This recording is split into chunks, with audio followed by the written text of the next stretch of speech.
जी अस्सलाम वालेकुम रहमतुल्लाहि व बरकातुहू। आज की इस वीडियो में हमने डिस्कस करना है कि मार्जिन क्या होता है, जो कि आपको इंतहाई ज़्यादा ज़रूरी आना चाहिए, क्योंकि जब भी आप प्रिंट करते हैं तो मार्जिन ही है जो आपको बताता है कि पेज के साइडों पे कितना स्पेस जो है ना आपने छोड़ना है। इसके अलावा ओरिएंटेशन भी बहुत लाजमी चीज़ है, जैसे कि आप प्रिंट करेंगे तो उसमें भी ओरिएंटेशन आपको बहुत ज़्यादा ज़रूरी आनी चाहिए। इसके अलावा जी पेज साइज़ क्या होता है, फिर कॉलम्स, ये आज हमने ये चार चीज़ों को डिस्कस करना है।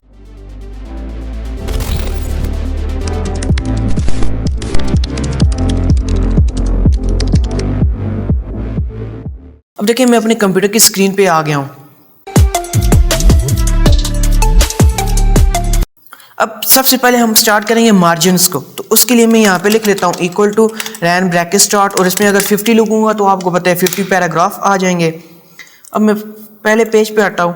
अब देखिए यहाँ पे आपको कुछ चीज़ें नज़र आ रही होंगी। देखिए यहाँ पे आपके पास ये एरिया खाली है, ये एरिया खाली है, तो यही तो मार्जिन होती हैं।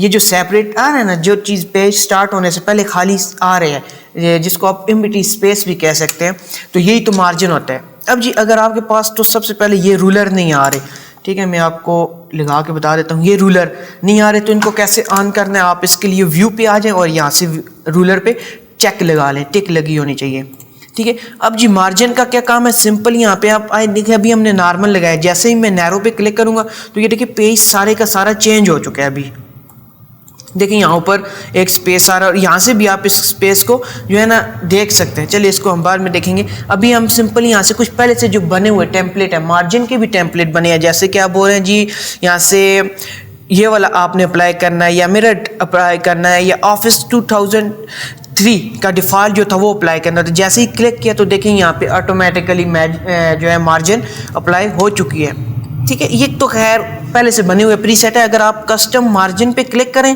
या आप यहाँ इस रूलर पे आके 2 दफ़ा क्लिक करें, दोनों में सेम ही चीज़ आएगी, ठीक है।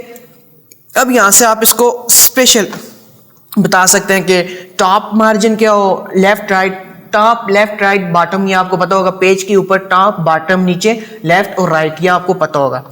अब जी मैं इसको बोल रहा हूँ टॉप से हमने इतना ज़्यादा नहीं देना, 1 का देना है, लेफ्ट 3 है, 3 नहीं हमने 2 रखना है, और राइट को भी हमने 2 ही रख लेना है, ठीक है। ये आप अपने डिपेंड करेगा आपकी अपनी उस पर कि आपको कितनी नीड है इसकी, ठीक है। और जैसे ही आप ओके करेंगे तो ये देखिए यहाँ पे ये ऑटोमेटिकली अप्लाई होकर आ जाएगा। एक और इसका बेसिक कंसेप्ट आपको बताता हूँ, आपको ये बहुत काम आएगा। कि देखिए जब भी आपके पास एक बुक है ना, उसने नोट बाइंड, जब बुक बाइंडिंग होगी तो उसके ऊपर बाइंडिंग लगेगी, तो काफ़ी दफ़ा ऐसा होता है कि आपका टेक्स्ट छुप जाता है, बाइंडिंग में आ जाता है। उससे बचने के लिए ये यूज़ होता है, समझ आइए।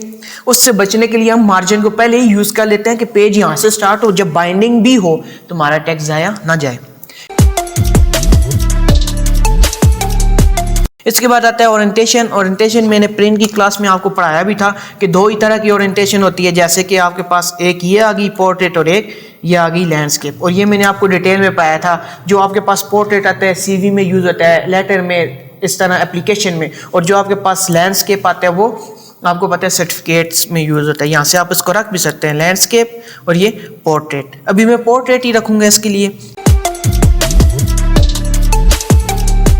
इसके बाद आता है साइज़। आपको ये भी मैंने प्रिंट की क्लास में सही डिटेल में पढ़ाया था कि साइज़ क्या होता है, कैसे वर्क करता है। अब देखिए हमारे पास जो ज़्यादा इंटरनेशनल पेपर होते हैं, A4, A3, A5 ID card वाला, ये हो गया, ये ज़्यादा यूज़ होते हैं। तो इसी तरह आप यहाँ से लेटर, लीगल, ये भी यूज़ कर सकते हैं। अब हमारे पास कौन सा है, A4, जो आम आपके बैंक में यूज़ होता है, या आप कहने आपके ऑफिस यूज़ में जो आता है वो कौन सा है, A4, ठीक है। बाकी आपको जो भी पेज साइज चाहिए वो यहाँ पे रख सकते हैं। इसके बाद जी आखिर में आता है एट द एंड कॉलम्स।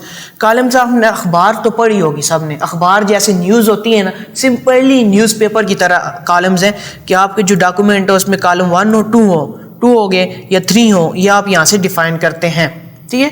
अब बाज़ लोग जो होते हैं ना, अगर एक किसी पैराग्राफ को सिलेक्ट करते हैं, मैं इसको जो है ना वहाँ नहीं रखता हूँ, और जैसे ही मैं एक पैराग्राफ को सिलेक्ट करके यहाँ से आके 2 कॉलम करता हूँ तो इसी के ही 2 हिस्से बना देगा, ठीक है। ये गलती आपने नहीं करनी। हाँ अगर ख़ास किसी चीज़ को 2 कॉलम में तकसीम करना है तो फिर कर सकते हैं उसको सिलेक्ट करके, अदरवाइज सेलेक्ट रखने की ज़रूरत ही नहीं है। आप यहाँ से जितने भी कॉलम चाहिए, वो यहाँ से 3 चाहिए 2 चाहिए, आप उसको रख सकते हैं। और इसके साथ ये आगे कुछ डिटेल आ रही है, ठीक है, ये वाली आपके पास, तो इसको मैं नेक्स्ट वीडियो में ज़्यादा डिटेल में पढ़ाऊंगा कि ये इसी के साथ इसका बहुत गहरा तल्लुक है। तो ये वाली जो क्लास देख रहा है उसको वीडियो के एंड पे नेक्स्ट क्लास का लिंक मिल जाएगा। उस क्लास में ये चीज़ें कम से कम ये 3 चीज़ें मेरी यूट्यूब पे लाजमी देखनी है आपने, ताकि आपका ये कंसेप्ट क्लियर हो। तो आज की क्लास में इतना ही, मिलते हैं नेक्स्ट क्लास में। दुआओं में याद रखिएगा। खुदा हाफिज़।